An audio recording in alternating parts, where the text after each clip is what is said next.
standing outside the Venetian, about to go into CES Unveiled, the Consumer Electronics Show's official press event, where we get to take a sneak peek at what will be taking centre stage on the show floor when it officially opens in a couple of days.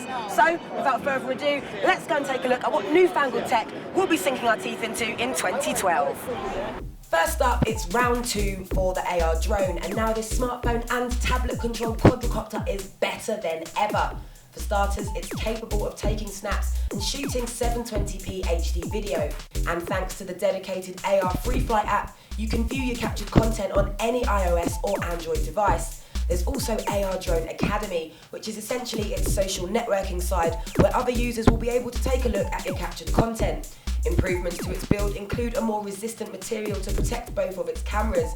Parrot has also added a new pressure sensor, which means the higher you go, the more stability you get. Parrot has also chucked in a compass to make the piloting process a lot easier and more intuitive in case your flying skills are a little questionable. And it will be launching in the second quarter of 2012 for around £200. Next, we stumbled across Ion Audio, the folks responsible for the awesomely retro iPad Arcade and Piano Apprentice, who are showing off Guitar Apprentice, the world's first full-size teaching guitar for the iPad, which works with a dedicated app that will allow you to learn how to play whatever level you're at using fun games. Each button on the fret is designed to mimic and feel like your fingers are on a real string on a real guitar. And like Piano Apprentice, they'll light up to show you where to put your fingers in order to learn certain chords, turning it into a fully fledged tutor.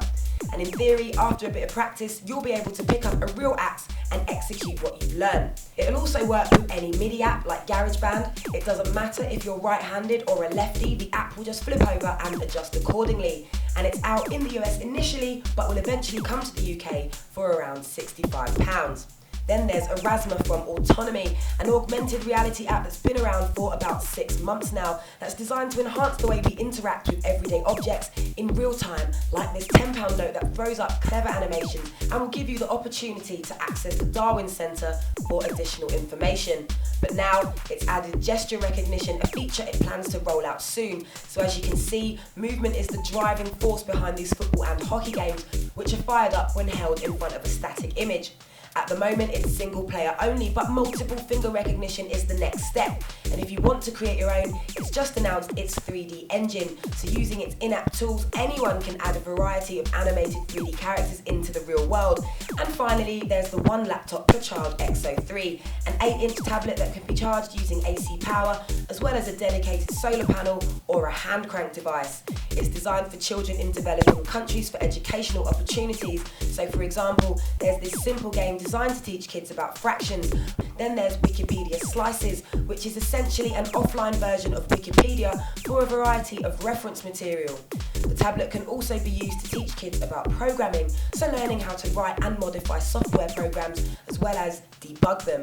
It also sports a memory card slot, a USB and headphone jack, and has a textured rubber back panel to make it easy for kids to hold.